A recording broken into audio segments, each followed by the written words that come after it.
Hello, everybody, and welcome to the third December installment of the Coaching Seat TV with Toyinda LaShea, where we're all about sitting in our seat of authority so that the kingdom citizens can be infused with the power to dominate confidence, unleash potential, and leave a legacy. Now, these things are accomplished through extracting limiting beliefs, distractions, and interferences.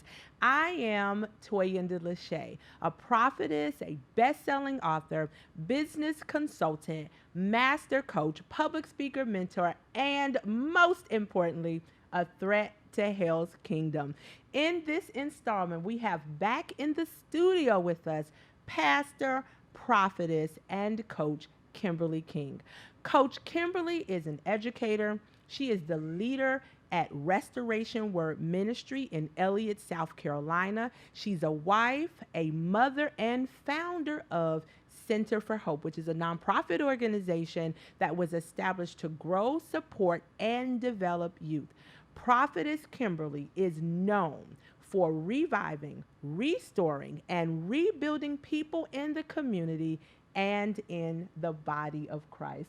Welcome, prophetess. How are you today? All is well. All is well. Wonderful. In our last installment, I want to talk a little more about this concept and this theme of reviving, rebuilding, and restoring. I know you have a lived experience in that space, and so I want to hear a little more about it. What does it mean to revive, restore, and rebuild? Um, from my perspective and what I had to encounter as a child and growing up, um, I've um, I've been ab- abused Yes. sexually, Okay. mentally, emotionally, physically.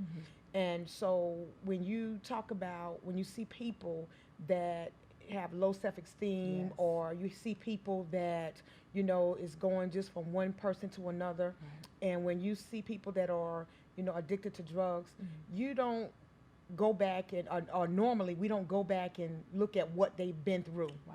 Only thing we look at is their now.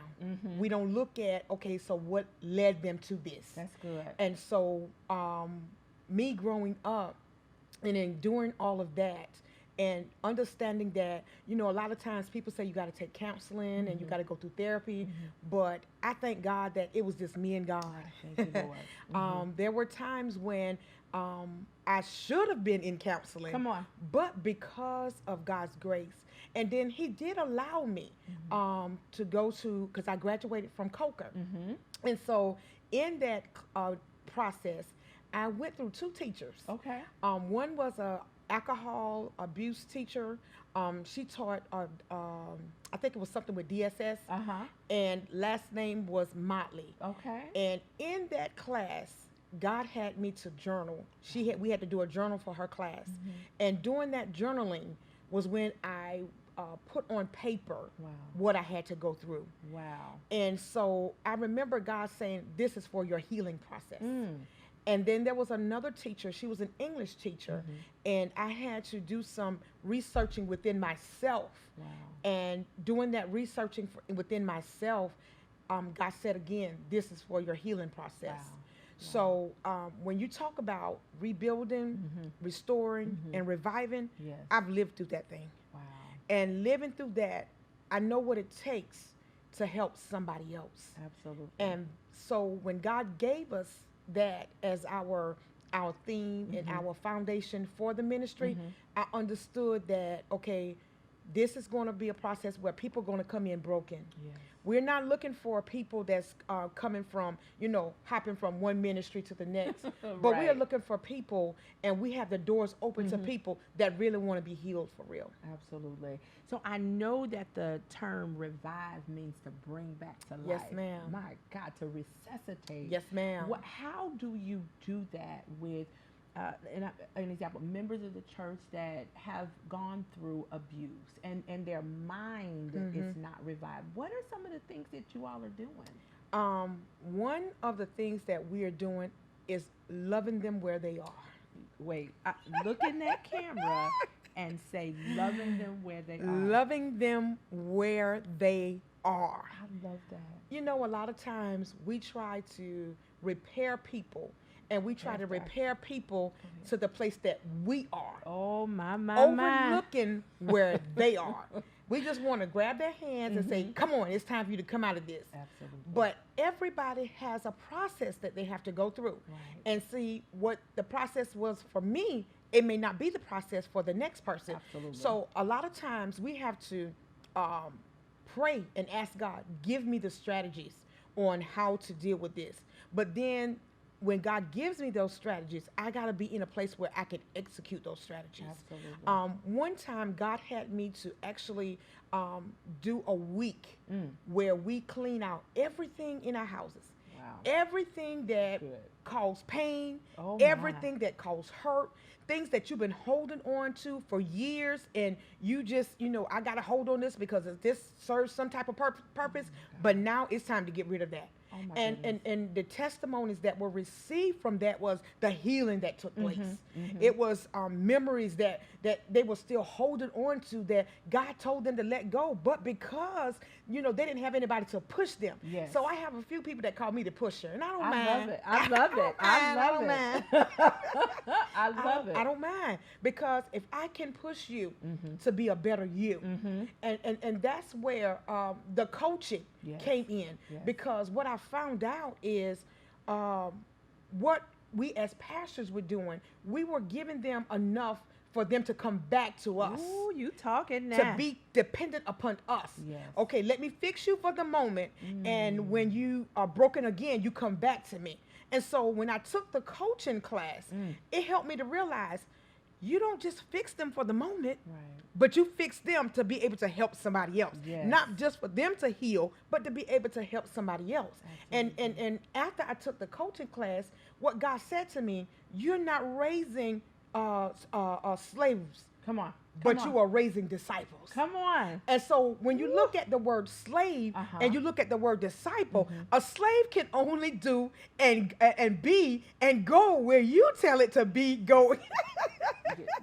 Preach, preach, teach, But a prophetess. disciple is one that you give the keys and you give them the strategies on how to get this done. And so when you give them those strategies and when you give them those keys, they'll be able not to just help themselves, but to help somebody else. To help somebody else. Listen, Yes, ma'am. this is real rebuilding. Yes, this ma'am. is strategy for restoring. Yes, ma'am. I'm interested to know, what were some of the things that some of the people who wanted healing, who wanted to be their best version, what were they pulling out of those houses?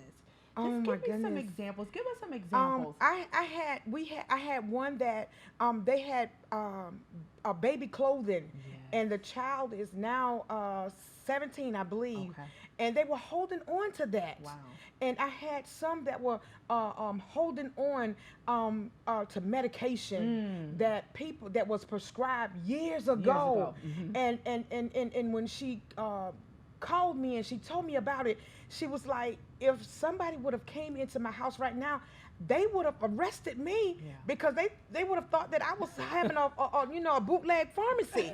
Right. But when you have those things that you're holding on to, when you have those things that you think that you need, and you can't go any further without those things, it limits us. Yeah. And it holds us back, and it causes us to be stagnated. But when the pusher Come on. Come through, coach. Come on. when the pusher comes along and say, okay, it's time to get rid of the baggage. It's time for you to get rid of the things that you've been holding on to for so long. And now it's time for you to walk on your own. You can't be dependent upon that. I love it. And the coaching class taught me, you help them to see that they have the answers. They have it. All you got to do is pull it out of them. Listen. And once you pull it out of them, not only will they help themselves again, but they will help somebody else. Absolutely. Coach, you helping me. Listen, when I thought about that thing, my husband said, if you teach them to fish, Uh-huh. Come on, Elder when Corey. you teach them to fish, then they'll know how to feed their families. But when you're just giving them the food, they got to keep coming back to you. And so what I want to do now, since that I know better, when I know better, I do better, I'm not only just going to give you the food anymore, but I'm going to teach you how to go get the food. I love it. Listen, Coach, I just love it. Okay. How can ministry leaders move beyond, I have to be careful here, just move beyond the directing and the mentoring and the guiding where we're not asking questions, but we're really like telling an individual what to do. This is how you come out of this. This is what you need to do.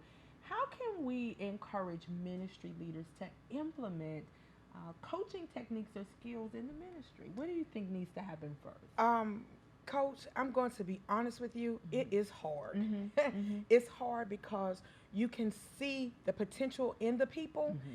and instead of trying to help them to get there, we want to push them there. Yes. We want them to understand, you've been in this place too long, let's Mm-hmm. go. Mm-hmm. But what happens is we got to understand that we're just one individual. Yes. And when we allow them to grow, and when we allow ourselves to help pull it out of them, it frees us up. Yes, it does. It frees us up. And see, we have to get to a place to where it's not about me doing everything. That's right. But it's about me coaching the team to follow me. That's right. And not just follow me, and because the way that I do it, everybody won't be able to do it that way. Right. And I got to be okay with that. Mm-hmm. But at the same token, I can't make a slave. That's right. But I got to train disciples. Disciples. I love that. And the fact that the way you are training and working with your members, it allows them, as you said, to go out into the community, because you and Elder Court, y'all just two people. Yes. Right? And yes. so we need an extension of both of you all. Yes. Y'all are doing some amazing things in Elliott, South Carolina. Yes. I want to be able to pick our discussion back up and talk a little more about a Facebook Live that you did. It was excellent. So listen, I am Toyinda LaShea, and you've been watching the Coaching Seat TV. If this broadcast has blessed you in any way, I want you to partner with me and sow a seed into this broadcast. You can do that by going to $Toyinda Smith with Cash App. We'll see you next week. Hi, everybody. I am Toyinda LaShea, and I'm so excited to share with you 4 services that I provide. The first service is the International Champion Influence Coach Certification Program, where we certify professionals so that they can strategically help others and enter the coaching industry with confidently. The second service is the Champion Influence Coaching and Leadership Curriculum. This is a curriculum that allows individuals to grow and expand their leadership skills. The third service that we provide is the Champion Influence Create Champion Conversations public speaking course. It's a 5-week online public speaking course that helps individuals to become confident and engaging public speakers. And the last service that we provide is the Coaching Seat Continuing Education Platform Membership.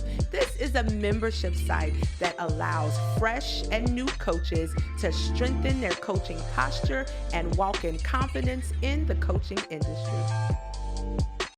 Everybody, I am Toyinda LaShea.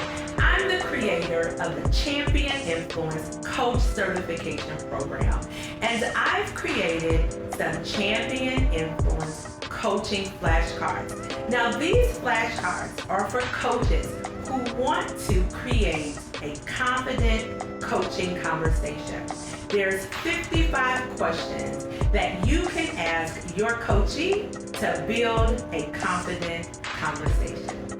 You can find them at www.thecoachingseat.com.